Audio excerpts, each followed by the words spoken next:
Seja muito bem-vindo ao Direito Penal. Eu sou o delegado Rodrigo Peçanha e hoje nós vamos dissecar o marco do combate ao crime organizado, a Lei 15.358 de 2026. Mas antes de iniciarmos, eu tenho um aviso importante. Para você acompanhar essa aula em alto nível, eu disponibilizei um PDF denso, esquematizado e atualizado com toda a parte material dessa lei. Material de apoio definitivo que eu preparei para os meus alunos de mentoria. E o link para baixar esse material gratuitamente está aqui na descrição desse vídeo, no primeiro comentário fixado. Pegue o seu e vamos para a aula. Na nossa segunda aula, nós vamos analisar o artigo 3º, que criou aqui um novo tipo penal chamado favorecimento ao domínio social estruturado. Aqui, o legislador acabou ampliando a malha para abarcar outras condutas que, embora não sejam tão graves quanto as do artigo 2º, necessitam de uma resposta penal.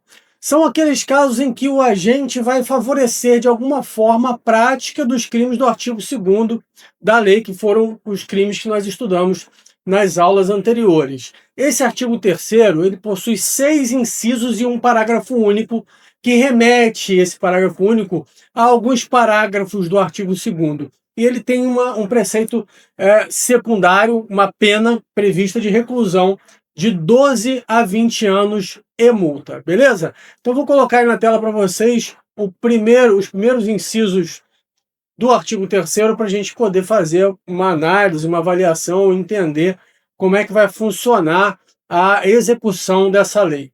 Bom, constitui crime a prática das seguintes condutas. E aí, como eu disse para vocês, ele vai descrever 6 incisos e depois traz ainda um parágrafo único. Olha, primeiro, promover ou fundar organização criminosa ultraviolenta, grupo paramilitar ou milícia privada.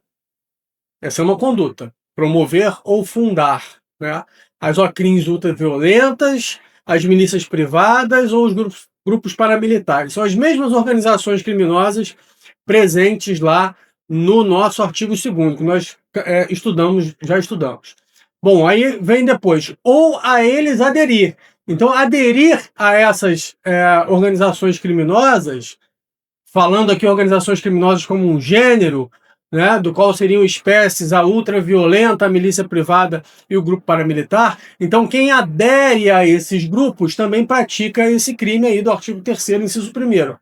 Assim como, e aí vem a parte final do dispositivo, que é a que causa necessidade de maiores reflexões.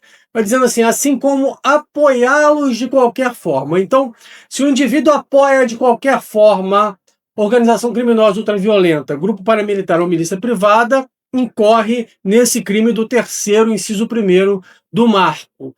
Mas a gente tem que lembrar que o artigo 2º, que nós estudamos há pouco, lá no parágrafo 1º, que trazia as causas de aumento de pena, em seu inciso 2º, dizia o seguinte, que aumentava-se a pena de 2/3 ao dobro, estão lembrados? Para o agente que de qualquer forma prover ou levantar fundos, bens, direitos, valores, serviços ou informações para o financiamento, total ou parcial, das condutas previstas nos incisos 1 a 10, que são os incisos lá do artigo 2º.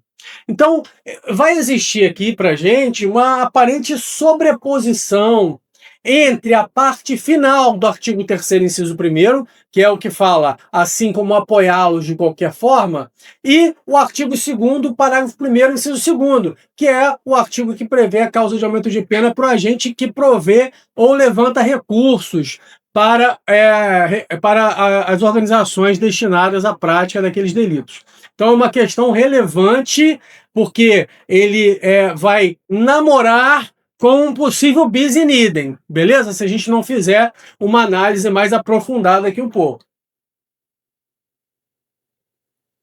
E aqui, a solução é a seguinte, a gente já tem, primeira coisa que a gente tem que fazer, entender o que vai ser uma tipicidade autônoma e o que vai ser uma circunstância que exaspera algum tipo penal, que traz alguma causa de aumento de pena a algum tipo penal. Então a gente tem que distinguir. O artigo 3º, inciso 1º, é um tipo penal autônomo, possui sua própria tipicidade. O artigo 2º, parágrafo 1º, inciso 2º, é uma causa de aumento de pena. Portanto, a gente aqui vai trabalhar também com a aplicação do princípio da consunção e da especialidade. Esse dispositivo, artigo 1º, inciso 1º, ele é voltado à repressão da própria existência e funcionamento da organização criminosa.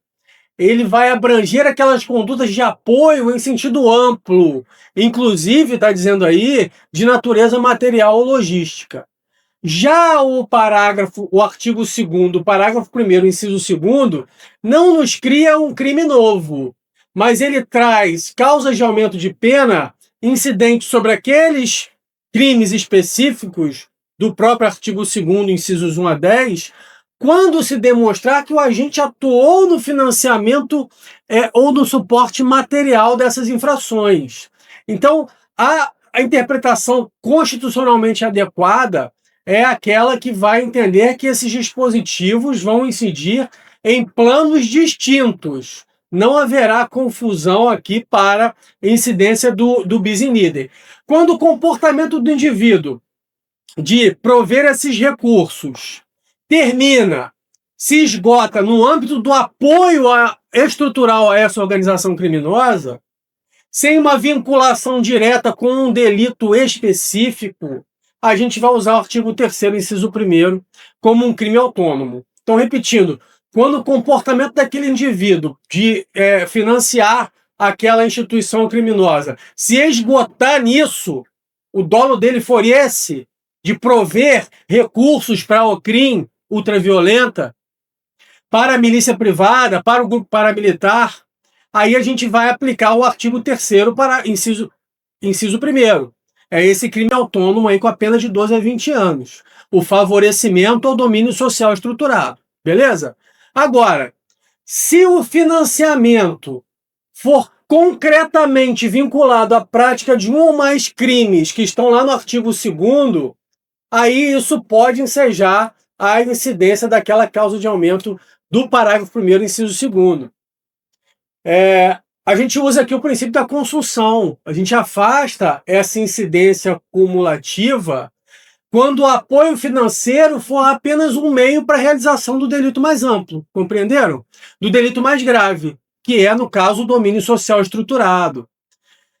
Isso, pessoal, está consolidado pelo Supremo Tribunal Federal em outras hipóteses, obviamente não em relação a esse crime, porque se trata de um tipo penal novo,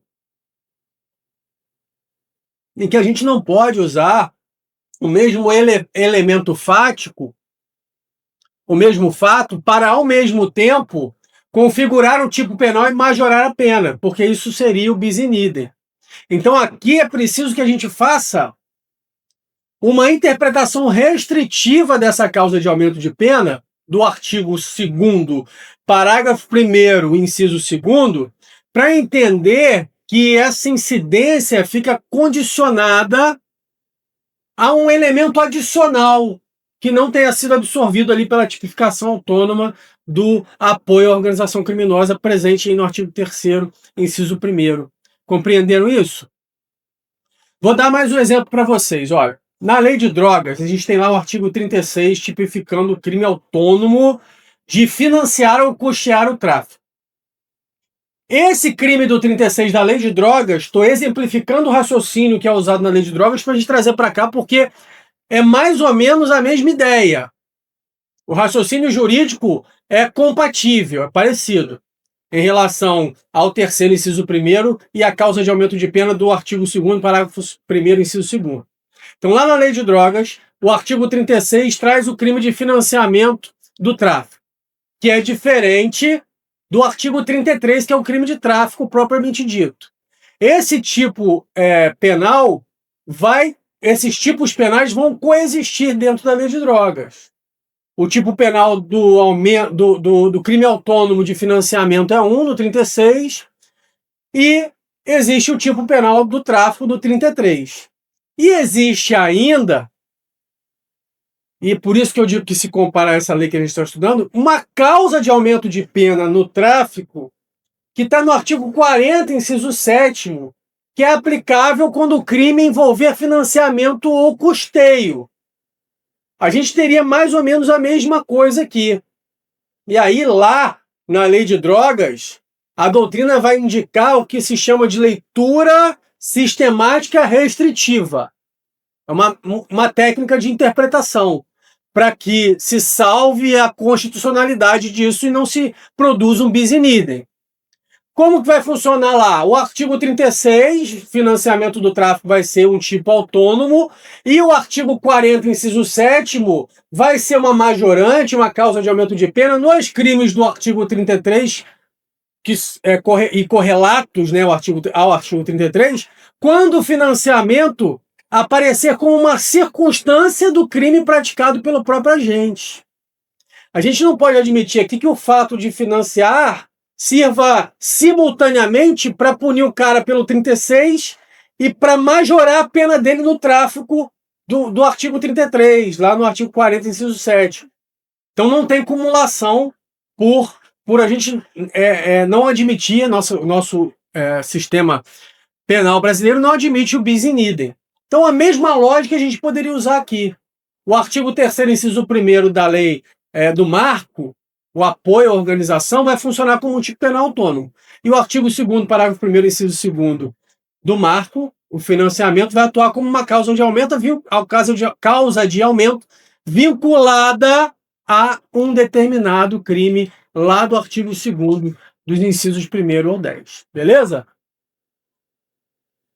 Então, o que nos causa um pouquinho mais de trabalho é exatamente essa parte final aqui, ó, do apoiá-los de qualquer forma. Vocês têm que tomar cuidado com isso daqui em prova, porque é aqui que reside o perigo por conta desse raciocínio todo que eu falei para vocês aí ligado ao bis in idem.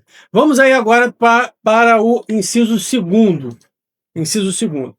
Distribuir ou tornar disponível ao público material que contém a mensagem com a intenção de incitar outrem a cometer ato previsto no artigo 2º dessa lei. Então a ideia aqui é que o indivíduo vai realizar uma ação qualquer e vai tornar disponível ao público uma mensagem ou um material que contém a intenção de incitar as pessoas a cometerem crimes lá do artigo 2º. A gente pode encontrar alguns paralelos no ordenamento jurídico com esse tipo de crime. Por exemplo, nos artigos 286, incitação ao crime, e 287, que é a apologia de crime ou criminoso do Código Penal. São crimes de perigo abstrato. São crimes de perigo abstrato, assim como é o artigo 3º, inciso 2º do MAR. Crimes de perigo abstrato. O delito se configura com a simples exteriorização da mensagem, independentemente da efetiva adesão por parte de terceiros, independentemente do cometimento de um crime por conta dessa incitação, compreenderam? Então, lá na incitação ao crime, na apologia ao crime criminoso, embora aqui nesses tipos penais, e principalmente na apologia de fato criminoso, ou de autor de crime, a conduta seja sobre a exaltação posterior, tá? A gente tem que fazer essa distinção, né? Porque no artigo 286, a incitação ao crime é incitar publicamente a prática de crime. Crime de menor potencial ofensivo. Tem lá uma peninha de detenção lá pequena. Agora, na apologia de crime ou criminoso, que é o 287, que também é de menor potencial ofensivo, o indivíduo vai fazer uma apologia a um fato criminoso ou ao autor de um crime, ou seja, algo que já aconteceu. Então não haveria exatamente uma conexão muito grande aqui com o artigo 3º, inciso 1º, no caso do 287. É só a ideia que eu estou tentando trazer para vocês, beleza? A nossa analogia aqui é quase uma metáfora nesse caso, tudo bem? Então, para o caso aqui da nossa criminalidade organizada, da Lei 12.850, não há tipificação autônoma da incitação ao crime. Não há. O que se admite lá na Lei 12.850, que é das organizações criminosas, digamos, comuns, sem ser as ultraviolentas, o que se admite é uma responsabilização de condutas por contribuição material ou moral, participação, em outras palavras, desde que inseridas ali no contexto da participação na organização criminosa, tá? Agora, esse dispositivo específico, artigo 3º, inciso 2º, ele exige uma finalidade específica de incitação de crimes determinados. Não serve uma mera incitação genérica. O sujeito tem que incitar outras pessoas, através da divulgação desse material, de tornar isso público, né, a praticar crimes lá do artigo 2º, incisos 1º a 10. Então, esse tipo penal ele vai se vincular a um rol taxativo, a um catálogo fechado de determinados delitos gravíssimos. E aqui a gente tem aquela fórmula também de antecipação da tutela penal para esse campo de uma comunicação dirigida a uma mobilização criminosa, certo? Então, nesse crime aqui, a gente tem elementos do crime de incitação lá do 286, com elementos da antecipação da tutela penal, como existe na lei de terrorismo, e com traços de delitos de perigo abstrato qualificado. É mais ou menos isso. Mas o tipo penal não traz maiores complexidades. É só você entender que é um tipo de perigo abstrato e que o que é criminalizado é a incitação, não é o cometimento do ato. Perfeito? Vamos para o terceiro aí, olha. Adquirir. Deixa eu fazer uma coisa. Vamos encerrar esse bloco. A gente volta para o inciso 3º no bloco seguinte, para não ficar um bloco muito extenso, não dificultar você na hora de estudar. Daqui a pouquinho a gente volta para o inciso 3º e demais. Eu sei que a teoria, por si só, não vai garantir a sua aprovação. O que separa o candidato aprovado daquele que fica pelo caminho é a capacidade de aplicação do conhecimento na hora da prova. E por isso eu preparei um curso intensivo com 30 questões inéditas, estilo FGV, Sebrasp, sobre esse tema, comentadas assertiva por assertiva, ponto por ponto, com fundamentação jurisprudencial, legal e doutrinária e foco nas pegadinhas de prova. É uma preparação cirúrgica por um investimento de apenas R$ 37,90, o preço de um lanche, mas com o valor de uma mentoria. O link para adquirir o curso também está aqui na descrição desse vídeo. Você já sabe, aqui no Direito Penal On, toda segunda-feira às 19 horas, eu tenho um encontro com você para a gente estudar uma lei penal especial. E agora nós estamos na série do Marco do Combate ao Crime Organizado. Te espero na próxima segunda.